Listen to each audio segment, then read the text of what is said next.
Good evening, everybody. This is Robin with another edition of Horror Pop After Midnight, and my guest is independent horror writer R.J. Haynes and director Chris Powers. How's it going, guys? Good. So glad to be here. Thanks for having us. Yeah, Chris, Yeah, really yeah, happy to be here. yeah. Thank you, Chris. I missed you at Nightmares Film Festival. So, how was your time at Nightmares Film Festival? Since your guys' short horror film, The Night Editors, were filmed there. It was a really, really great festival, and just the energy of everybody there was really great because it's a genre festival. People are there for horror, and they have enough horror knowledge that they can appreciate and get some of the inside jokes that RJ wrote into the film. So it was just like a really great venue to experience the film with an audience. RJ, you missed a good time. That's a great family atmosphere. That's what I've heard. Yeah, unfortunately, the exact same week we were playing at Nightmares, we were also playing at the Austin Film Festival. So Chris and I decided to divide and conquer. I headed to Austin, and Chris was at Nightmares. But I miss celebrating with our horror brethren. It would have been nice to be there. Oh, it's fun. Jason throws on one hell of a convention. Well, not convention. I mean, festival. I mean, it gets better every year, man. Jason's just a genius. That's what I've heard. I've heard nothing but good things. Another group of filmmakers that were in our little horror movie block here at Austin were also playing at Nightmares, and they were also just torn apart that they couldn't be there at the same time. So I hear it's a great festival. Yeah, you need to go next year. Yeah, definitely. All right, RJ, let's talk about the Night Editors. How'd you come up with that idea? It was like original and twisted at the same time. I'm like you. I'm a fan of found footage horror films. Yeah, there are kind of some steps to it. But as an avid fan of found footage horror films and loving everything about it and every iteration as new, from like Blair Witch Project to then Paranormal Activity, and then you get to something as stripped down as like Creep. One thing that I'm constantly obsessed with is like, okay, let me buy into this is real footage, but these are still beautifully edited feature-length films. And so almost as an inside joke, I started to ideate on like, okay, well, if this footage is found, what is the production company that is finding it and cutting it together to be a Hollywood blockbuster? And what would that process look like? What would that company look like? And that's how it started. So I wrote this short film while our director and my friend Chris Powers and I were working together at a digital production company. And that kind of glommed onto the premise as well as this kind of, we worked at a company that basically partners with people who create videos, like user-generated content, and partners with them and gets some of their YouTube videos and turns it into TV shows or web series. And so all of this kind of morphed together into this beautifully kind of mundane meta horror film, and it all sort of fed itself. But it all came from that seed of the idea of like, who are the people behind these found footage films? I know that kept on questioning me too, and I love how you paid a homage to The Ring with the creepy little girl, coming out of like the camera feed. That was some good special effects on that. I mean, it felt like it was really coming out like out of the movie while you're watching it, kind of a little bit. That's the kind of vibe I got. Yeah, that was Chris. Do you want to speak to that shot? I mean, I just like, gosh, when did that come out? That was, I remember, yeah, being a teenager, seeing that movie in a theater, and when she's coming out, and then there's just like, and then she's just like there right in front of you. That was like a defining moment almost for me, and just seeing horror films where I just like, that's really cool. And so, yeah, once we started playing around with the Glitch Witch idea, so much of horror is just built on everything that came before. So she's calling out of a TV. In the original, we're like, oh, we'll put ours in a bunch of monitors and do a little bit of a twist on it. But I have sort of no problem just, taking what has existed before and putting a little twist on it and trying to make it different and new. Yeah. It starts off as two editors, working, editing, cutting film, and they find this mysterious tape wrapped into the package. And you know how everybody is; they're always kind of curious.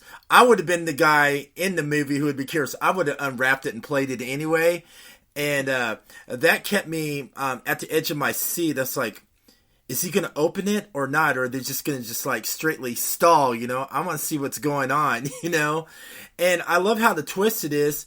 It was them. They didn't realize until after they started playing the film that they were in their own found footage, scenario. I can kind of see that kind of to be like that in real life a little bit with all the cameras shining everywhere you walk.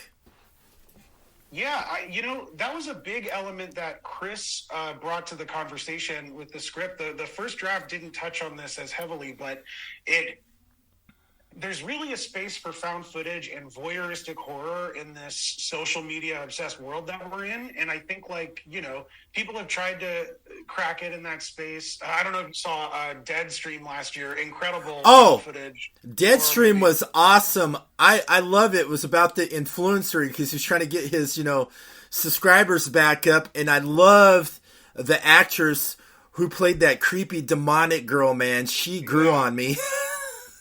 So good. And I think there's so much space for that crossover, and this is kind of what Chris and I were trying to do, of just there's just a world in the social media world, the digital world, and this found footage world.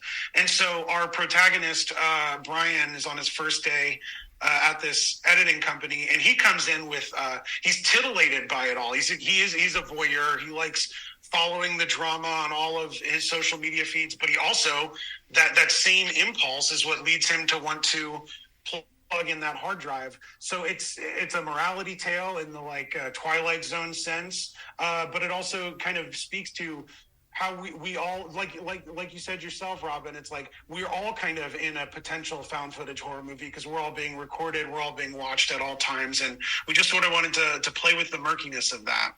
I think so too. Christopher, let's talk about your directing style. I know that some of the scenes were shot in certain angles on, certain situations. I'm just a fan of angle shots from the camera. What's your unique style of how you were filming this? I mean, one of the challenges was we shot in a practical location. It's a tight space. What can you do to sort of keep things interesting? One of the random influences of a film is the first Mission Impossible. Yeah. There's this scene right there. It's just like a cross dialogue back and forth before he blows up the aquarium thing. Yeah. And he takes this simple shot reverse thing, but then the angle keeps getting a little bit lower, a little bit more Dutch.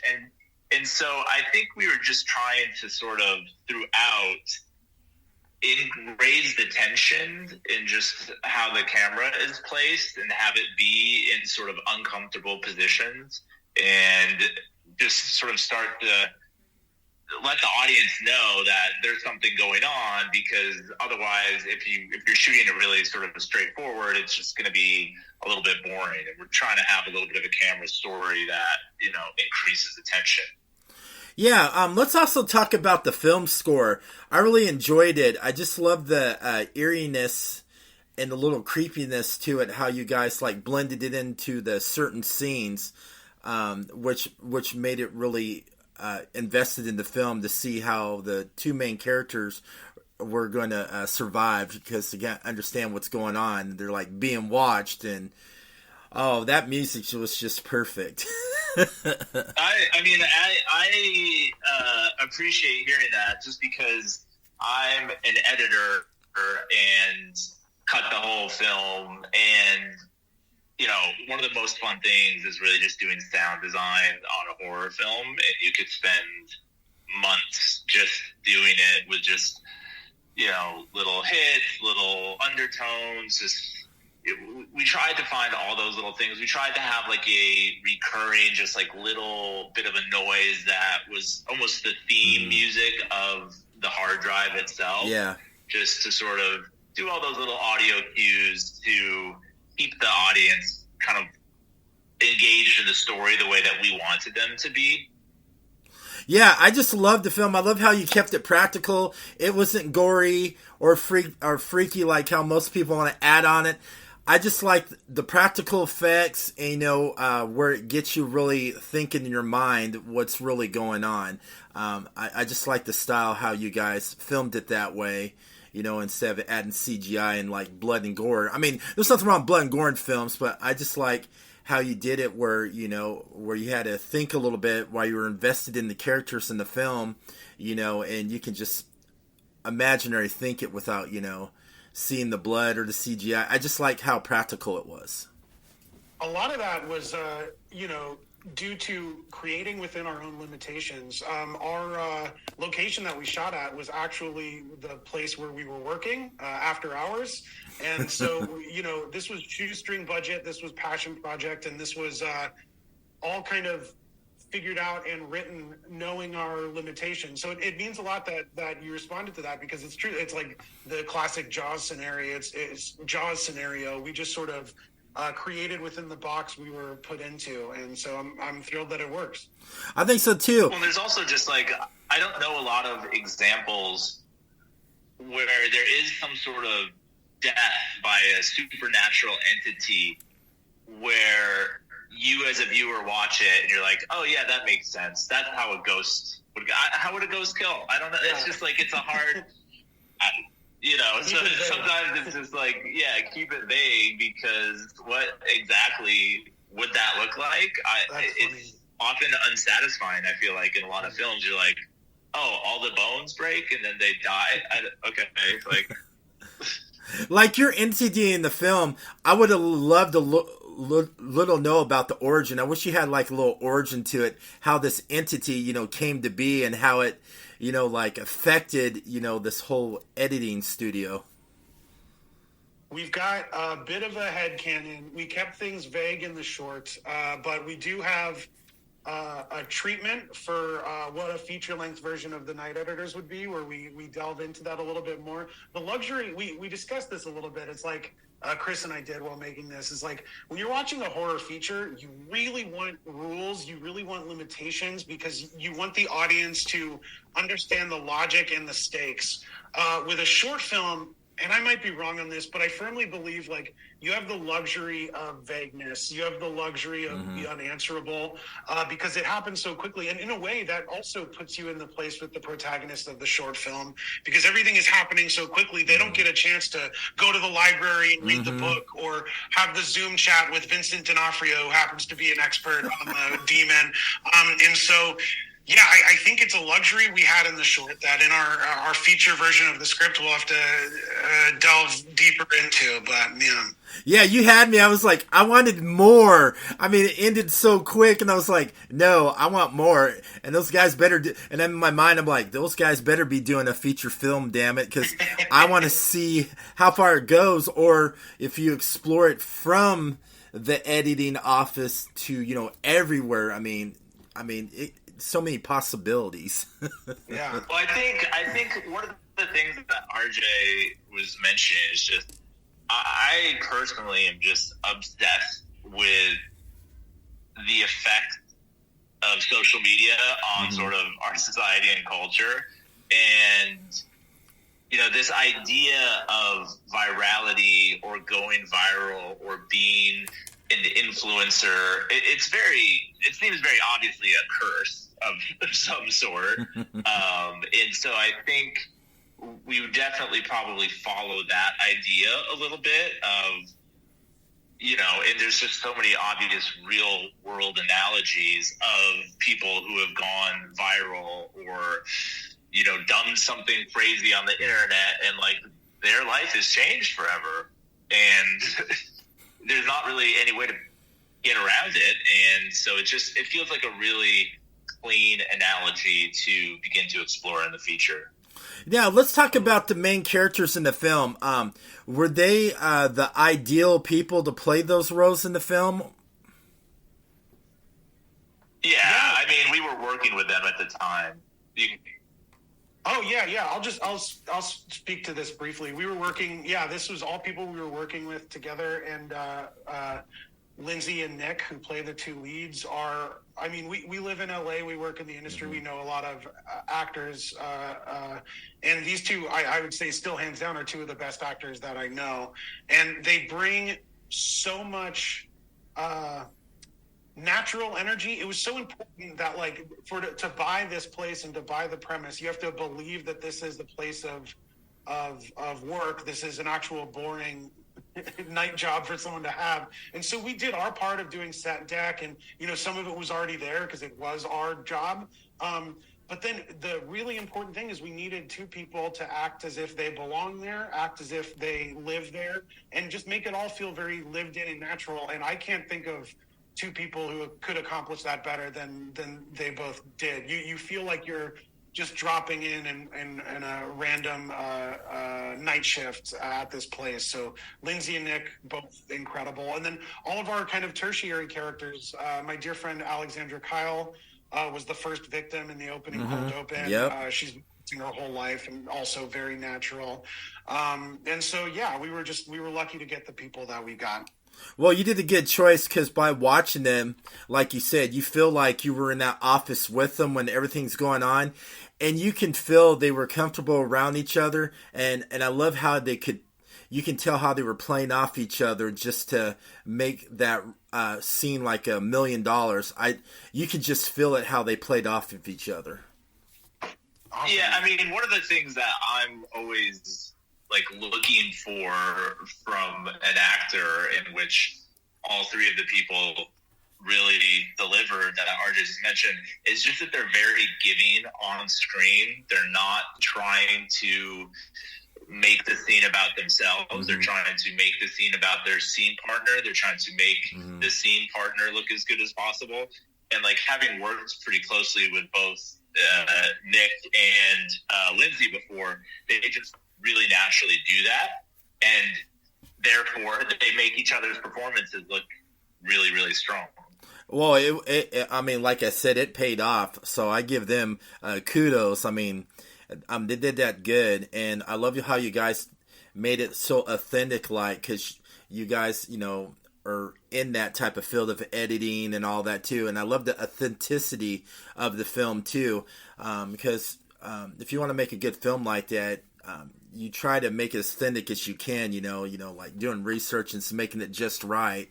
I've seen a lot of films like that, and there's a lot of films who don't really do that. Yeah, I mean, it helps to just, again, like you said, have be in those offices, in those spaces, when logging footage, creating hot sheets and other documents, and it's boring, but it's real. So when you guys are not filmmaking and directing, I mean, I'm from LA too, so I'm a fellow Southern California guy too. So what do you guys enjoy doing when you're not writing, directing, and filmmaking? Do you guys have any nerdy passions? I'll go first, Chris. You can think about how honest you want to be about what you do. I'm teasing you. Yeah, I'm a big horror fan. I'm a really big horror fan, and my wife is too. Although every time we're movie night, and my wife is like, "What do you want to watch?" and I say a horror movie, she's like, "We do it every night. Can we watch something else? Can we watch a comedy?" So I think I've gone a little bit beyond her tolerance. Big horror fan. I like video games a lot. I've been so busy these past 2 weeks that it's driving me insane that I haven't been able to play that new Spider-Man video game yet. As soon as I get back to LA, I'm buying that and I'm doing that. And so those are probably my biggest nerdy things. So Chris? RJ, what was that? Oh, actually, this. So what was that big horror film that popped between you and your girlfriend? What was that first horror film you guys watched together that really connected you guys and gave you that pop? That's an excellent question. It's a little complicated of an answer because my wife and I actually met in high school, and I think she was more of a horror fan than I was when we were in high school. But then in college, boy, I've never thought about it in these terms, but we watched The Strangers together. The Strangers came out when we were in college, and it was I can't go to sleep. I'm like, and I was such a noob to the genre that it really affected me. So I think that might be a big one. And then once we moved to LA together and got married, we discovered for ourselves the Friday the 13th franchise and Nice. just got obsessed. So we were late to that, but like I would say weirdly that was a real strong point in our marriage, was watching all the Friday the 13th films in order. Yeah, so those are the big ones, and we're a big Scream household. We're big fans of Scream as well. Scream household. I like that. Scream household. So do you guys scream too? I mean, besides watching the Scream films? No, I'm just kidding. We scream. If things get heated enough, we'll scream. All right, who wears the ghost face mask when that happens? Usually I have to be the one. Yeah. What about you, Chris?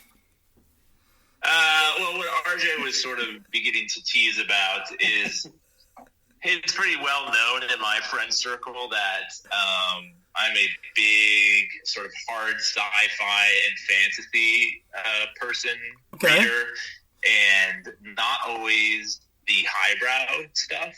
Sometimes the borderline young adult fantasy novels that really keep me occupied. And I try to stay at my age level, but yeah, that's by far my probably nerdiest habit, I would say. So, so speaking of Chris, how you're into fantasies and sci-fis, have you and RJ ever sat together and thought about doing maybe a sci-fi or fantasy type of film? I mean, one of the big things about, I think a lot of times when RJ and I collaborate or try to develop something is I'm obsessed with the idea of being able to make something. And so if it is going to be hard sci-fi or fantasy, it has to be at a level where if somebody gave us, $200,000, could we make it? And so like talking about something like Dune, that's probably out of our wheelhouse, something on that sort of scale and scope. But, there's plenty of near future sort of small sci-fi, and we actually developed a script that we should revisit that is definitely like in the sci-fi genre, but set in a very sort of real place. So that's kind of like at least one of my rules of when trying to develop something is always thinking like, could this be made, and could we be the ones to make it? Hey, I could see you guys do it in the future. Whatever you guys talking about, man, make this happen. Oh yeah. So, have you guys done any other horror films? No, not together. I'm constantly writing. I've got a bunch of feature length horror scripts unproduced that I'm trying to get produced. A few of them I developed with Chris, and because we're longtime friends and collaborators and stuff. But as far as getting a thing finished, this is the thing, and we're hoping for the next opportunity, hoping to not have to pay for it ourselves the next time. But we'll see. We're hungry for it, so we'll see what happens next. That's good, because I support indie filmmakers of all genres. I mean, horror is my number one, followed by action and other genres. And I give you guys respect. You guys do put a lot of hard work into it, especially the scripting, the editing, and everything. And a lot of people, who will watch like films and all that will like critique it too hard or slam on it. It's like, okay, you may have slammed on this film and all that, but you don't know what it took for them to really make this a film, So that's just my whole thought. So. Yeah, I appreciate that. Definitely do. And we're not immune to seeing the warts on your projects. You know which shots you wish you could have had back, and especially when you're cutting the film, you're just like, oh, this is all I got. That was stupid of me. why did we move on? Oh, I totally agree with you. Hopefully not everybody sees that. Yeah, I totally agree with you like that too. I mean, when I watch films, I critique a little bit, but I don't like slam on the filmmaker. You know, if there's something like it's way off, like on the editing or lighting, I'm not afraid to say it. You know, I'll tell you what you think it is, but I'm not gonna like lie to somebody, say, oh yeah, your film was great, and then they don't learn from it and they keep on making the same. You know what I mean? Totally. Yeah. Well, even on the most recent cut, I like, and I'm not gonna say what it is, but I noticed a few things. And I told RJ, do you notice what they are? And he didn't. And I said, well, I'm not going to tell you. Oh, come on, RJ. You're in the filmmaking business. You should be watching that. Man, Chris is outsmarting you, brother. That's how it usually works out. Yeah, get in the game, man. Get in the game. I'm the one editing the footage, so I just, when you see something 1,000 times, you're like, oh. That's not quite right.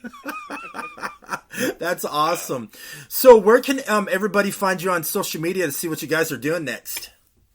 Yeah, let me make sure I have the handle correct as I perfectly vamp and bring it up, and no one is the wiser. Okay, so you can follow the Night Editors on Instagram at thenighteditors.short. And we're posting stuff from festivals there.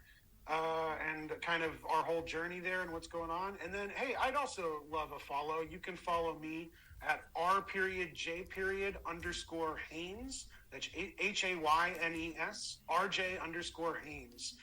Chris, you're up.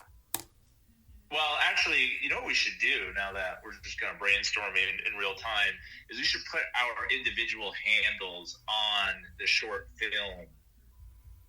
That's a good idea. Oh, sure. That's a good idea. Put it in the thing. Yeah, I'll do that. Great. Wow. So you're not going to stop loud on the thing. Okay. All right. Because I don't even know. Oh, my handle. I forgot this is what it is. It is Kiss_Powers. Kiss_Powers? Yeah, you know, like Chris Powers, but Kiss Powers. It's the sort of pet name my wife made up, and she changed it one time when she had my phone, and I've never changed it back. So. Oh, so it's a nickname, so it's not rock and roll and party every night Kiss, right? Yeah. Much sweeter, sweet boy Kiss. Yeah, well. That's cute. A little nickname. Hey, that's original, man. Yeah. You know. We'll take it. Yeah, that's right. Screw the haters, right? You guys, thank you so much for coming on. It was a blast. Thanks for having us. Really appreciate it. Yeah. Oh, anytime. And everybody... Go ahead. I was just going to say, it's just really nice that you give a platform and voice to, you know, people like ourselves who are just really trying to get their stuff out there and get it seen by as many people as possible, and who we both, I know, really appreciate the opportunity to discuss the film, you know, as a film, which it is.